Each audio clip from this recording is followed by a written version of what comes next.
नमस्कार दोस्तों, स्वागत है आपका मेरे YouTube चैनल हिम एजुकेशन में। तो दोस्तों, पिछली वीडियो में हमने रीतिकाल के महत्वपूर्ण कवियों के बारे में पढ़ा था। तो पिछली वीडियो में हमने कुछ कवियों पे बात की थी। अब आगे नेक्स्ट हम जो है अगले हम जितने भी कवि बचे हुए हैं उनके ऊपर बात करेंगे। तो उसके बाद नाम आता है सेनापति का। तो सेनापति की बात करें तो सेनापति ने जो है कवित्र रत्नाकर, इनकी महत्वपूर्ण रचना है ये। तो तरंगों में विभक्त है ये भी आपने याद रखना है किस में विभक्त है, ये तरंगों में विभक्त है। तो राम कथा पर आधारित ये रचना है। भक्ति व श्रृंगार दो रसों का जो इसमें प्रयोग मिलता है। तो सेनापति द्वारा रचित जो है कवित्र रत्नाकर रचना है उसमें जो है ये तरंगों में विभक्त है। कितने तरंगों में है, तो ये 5 तरंगों में विभक्त है। और राम कथा पर आधारित भक्ति व श्रृंगार रस की प्रधानता, षड ऋतु वर्णन करने में भी अग्रणी कवि हैं ये। इसके बाद बात करें तो रीतिकालीन राम काव्य के कवि सेनापति हैं। श्लेष अलंकार की प्रधानता है। अब इसके बाद नाम आता है रसनिधि का। रसनिधि ने जो है रत्न हजारा की रचना की।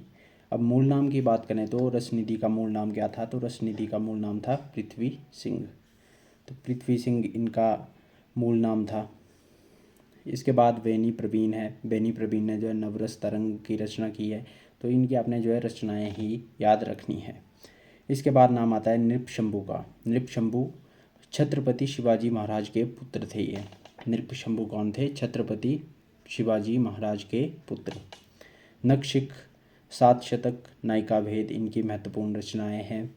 इसके बाद नेबाज, शकुंतला नाटक की रचना की। कृष्ण कवि की बात करें तो बिहारी सत्स्य की टीका, विदुर प्रजागर इनकी जो 2 रचनाएं ये। इसके बाद हठीस का नाम आता है। श्री राधा सुधा शतक, ये राधा वल्लभ संप्रदाय में जो है कृष्ण भक्त कवि थे, ये भी आपने याद रखना है। इसके बाद नाम आता है पजनेश कवि का। इनकी बात करें तो नखशिख, पजनेश, प्रकाश इनकी 2 महत्वपूर्ण रचनाएं हमें देखने को मिलती हैं। इसके बाद अब रीतिमुक्त कवियों की बात करें तो रीतिमुक्त कवियों में आपको पता है कि महत्वपूर्ण कवि घनानंद है। रीतिमुक्त काव्यधारा के जो प्रतिनिधि कवि हैं वो घनानंद को ही माना जाता है।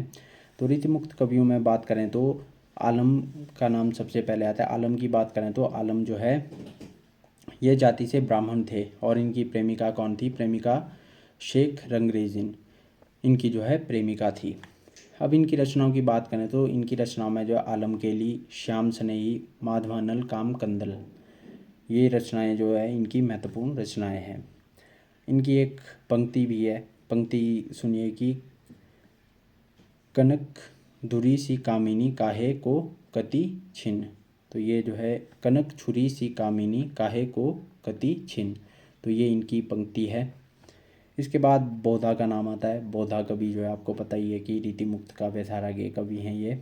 इनकी बात करें तो बिरा बारिश जो है इनकी महत्वपूर्ण रचना है। इश्कनामा है। इश्कनामा की बात करें तो प्रेमिका सुभान, इनकी प्रेमिका कौन थी? प्रेमिका थी सुभान। ये इनकी 2 रचनाएं हमें देखने को मिलती हैं। एक बिरा लीला नाम से भी रचना हमें देखने को मिलती है। तो बिरा लीला रचना जो है वो है घनानंद की। और वीरा बारिश की बात करें तो वीरा बारिश किसकी रचना है? तो ये बोधा की रचना है। तो इसमें आपने कंफ्यूज नहीं होना है। अब इसके बाद पंक्ति की बात करें, इनकी भी एक पंक्ति है कि जान मिले तो जहान मिले, ना ही जान मिले तो जहान कहाँ को। तो ये जो है इनकी महत्वपूर्ण पंक्ति है, ये भी आपने याद रखनी है। किसकी पंक्ति है ये बोधा की पंक्ति है। ये प्रेम को पंथ कहाल महा तावरी के धार पे धावनो है। तो ये भी इनकी पंक्ति है। इसके बाद नाम आता है ठाकुर का। तो ठाकुर कवि का नाम आता है ठाकुर ठसक, ठाकुर शतक इनकी महत्वपूर्ण रचनाएं हैं। अब पंक्ति की बात करें तो लोगन कवित कि वो खेल करी जानियो है। तो ये इनकी महत्वपूर्ण पंक्ति है। अब इसके बाद नाम आता है द्विजदेव का। द्विजदेव के ऊपर बात करें तो द्विजदेव जो है श्रृंगार बत्तीसी, श्रृंगार चालीसा, श्रृंगार तिलक सौरभ ये इनकी रचनाएं हैं। अब इनके मूल नाम की बात करें तो द्विजदेव का मूल नाम क्या था? तो द्विजदेव का मूल नाम था महाराजा मान सिंह, इनका मूल नाम था। ये अंतिम श्रृंगारी कवि माने जाते हैं। तो ये भी आपसे क्वेश्चन पूछा जा सकता है कि अंतिम श्रृंगारी कवि किसे माना जाता है? तो किसको माना जाता है? द्विजदेव को। इनके लिए कथन है कि यदि रीतिकालीन श्रृंगारी परंपरा के अंतिम बड़े कवि द्विजदेव हैं तो रीतिकालीन लक्षण ग्रंथों की श्रृंगारी परंपरा के अंतिम बड़े कवि पद्माकर हैं। तो ये जो है एक कथन है। इसके बाद नाम आता है, नेक्स्ट कवि की बात करें तो नेक्स्ट कवि में जो है बिहारी का नाम आता है। अब बिहारी की बात करें तो संपूर्ण रीतिकाल के प्रतिनिधि कवि हैं। ये संपूर्ण रीतिकाल के प्रतिनिधि कवि भी माने जाते हैं। रीतिबद्ध काव्यधारा के जो प्रमुख कवि हैं, रीति सिद्ध बिहारी। जन्म की बात करें तो 1595 ईस्वी में जो है इनका जन्म है। बिहारी सच से इनकी रचना जो है हमें देखने को मिलती है। 1662 में इसकी रचना की गई। इनकी मृत्यु की बात करें 1663 ईस्वी में जो है इनकी मृत्यु हो गई। अब बिहारी सच्चे की बात करें तो बिहारी सच्चे में जो है 713 छंदों का जो है हमें वर्णन मिलता है, या 713 छंद जो है हमें देखने को मिलते हैं। अब इसकी भाषा की बात करें तो भाषा है इसकी ब्रज भाषा।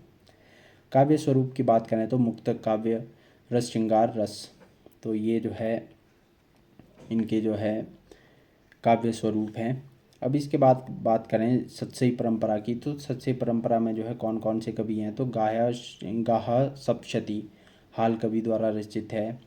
अमृतक शतक अमरुक कवि, आर्या सप्तशती गोवर्धनचार्य, तो ये जो है सतसई परंपरा के जो है महत्वपूर्ण कवि हैं। रीतिकाल में जो है सतसई परंपरा का पहला ग्रंथ कौन है, तो रीतिकाल में जो है सतसई परंपरा का पहला ग्रंथ किसे माना जाता है। सतसई परंपरा की बात करें तो हितरंगिणी कृपाराम द्वारा जो रचित है उसे जो है सतसई परंपरा का पहला ग्रंथ माना जाता है। बिहारी सतसई पर जो है बहुत सारी टीकाएँ भी लिखी गई हैं, ये भी आपको पता ही होगा। तो इनमें बात करें तो इनमें जो है दत्तक कवि ने बिहारी सतसई की टीका लिखी। इन्होंने बिहारी के प्रत्येक दोहे को सवैया छंद में परिवर्तित किया है, तो ये आपने याद रखना है। सतसई की बात करें तो फारसी भाषा फिरंगी सतसई आनंदीलाल शर्मा द्वारा लिखी गई है। सरदार कवि की टीका, सुट्टी मिश्र की टीका अमरचंद्रिका, हरिप्रकाश जी की टीका, लल्लूलाल की लाल चंद्रिका, बिहारी विहार अंबिकादत्त व्यास ने लिखी है, ये रौला छंद में लिखी है इन्होंने। श्रृंगार सप्तशती संस्कृत भाषा में लिखी है और पंडित परमानंद द्वारा लिखी गई है। अब इसके बाद बात करें तो बिहारी रत्नाकर, तो बिहारी रत्नाकर किसने लिखी है, तो सबसे प्रामाणिक टीका है ये। भाषा की बात करें तो खड़ी बोली इसकी भाषा और पंडित जगन्नाथ दास रत्नाकर द्वारा लिखी गई है।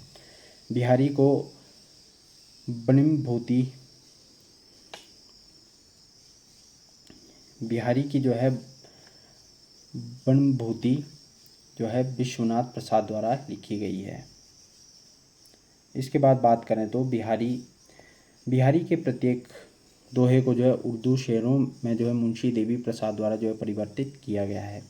बिहारी सच्चे की सरल टीका किसने लिखी है, तो बिहारी सच्चे की सरल टीका लिखी है लाला भगवान दीन ने।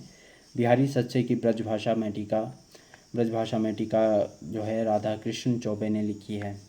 अब 1645 में जयपुर जो है आगमन इनका होता है। संपूर्ण यूरोप में जो है बिहारी सच्चे के समान कोई रचना नहीं है। एक कथन आता है कि संपूर्ण यूरोप में बिहारी सच्चे के समान कोई रचना नहीं है, तो ये कथन किसका है, तो ये कथन है जॉर्ज ग्रियर्सन का, तो ये आपने याद रखना है। बिहारी सच्चे की भूमिका किसने लिखी, पद्म सिंह शर्मा ने लिखी है। बिहारी सच्चे शक्कर की रोटी इन्होंने जो है कहा है इसमें। अब इसके बाद बात करें तो राधा कृष्ण गोस्वामी बिहारी पीयूष वर्षा घनश्याम हैं, जिसके उदय होते ही सूर्य और तुलसी अनाच्छादित हो जाते हैं। तो बिहारी पीयूष वर्षी घनश्याम है, ये राधाचरण गोस्वामी कहते हैं कि बिहारी पीयूष वर्षी घनश्याम है, जिसके उदय होते ही सूर्य और तुलसी अनाच्छादित हो जाते हैं। अब इसके बाद बात करें तो निम्बार्क संप्रदाय से जो है ये जुड़े थे। शिक्षा दीक्षा इनकी निम्बार्क संप्रदाय द्वारा हुई। मुक्तक साहित्य के बेजोड़ कवि विश्वनाथ सिंह ने कहा है इन्हें। हजारी प्रसाद द्विवेदी की बात करें तो बिहारी जी रसिकों के हृदय का घर हैं, ये भी हजारी प्रसाद द्विवेदी जी कहते हैं। लाला भगवान दीन का मानना है तो बिहारी चौथा स्तंभ है। सूर तुलसी केशव के बाद बिहारी चौथे स्तंभ हैं। अब इसके बाद बात करें तो बिहारी सच्चे रामचरितमानस के बाद सर्वाधिक प्रचारित होने वाली कृति है। ये किसने कहा है, ये कहा है श्याम सुंदर दास ने। श्याम सुंदर दास का कथन है ये। अब इसके बाद बिहारी जी ग्रामीण संस्कृति के प्रति हीन भावना रखने वाले कवि हैं, ये भी इन्होंने कहा है। आचार्य शुक्ल की बात करें तो बिहारी सच्चे के दोहे छोटे छोटे रस के धीरे के छींटे हैं। तो ये बिहारी सस्ये के दो छोटे छोटे रस के छींटे हैं, ये आचार्य रामचंद्र शुक्ल ने कहा। आचार्य शुक्ल ने जो है उपेक्षा और उपहास किया है इनका बिहारी के वियोग वर्णन का। तो ये भी आपने याद रखना है। इसके बाद जो है हम आगे जो है अगले पार्ट में करेंगे, घनानंद कवि के बारे में जो अगले पार्ट में पढ़ेंगे। तो अगर वीडियो अच्छी लगी हो तो लाइक करें, शेयर करें, कमेंट करें और अगर चैनल पर नए हो तो सब्सक्राइब ज़रूर करें। नेक्स्ट पार्ट में जो हम घनानंद और अन्य कवियों के बारे में चर्चा करेंगे। तब तक के लिए धन्यवाद।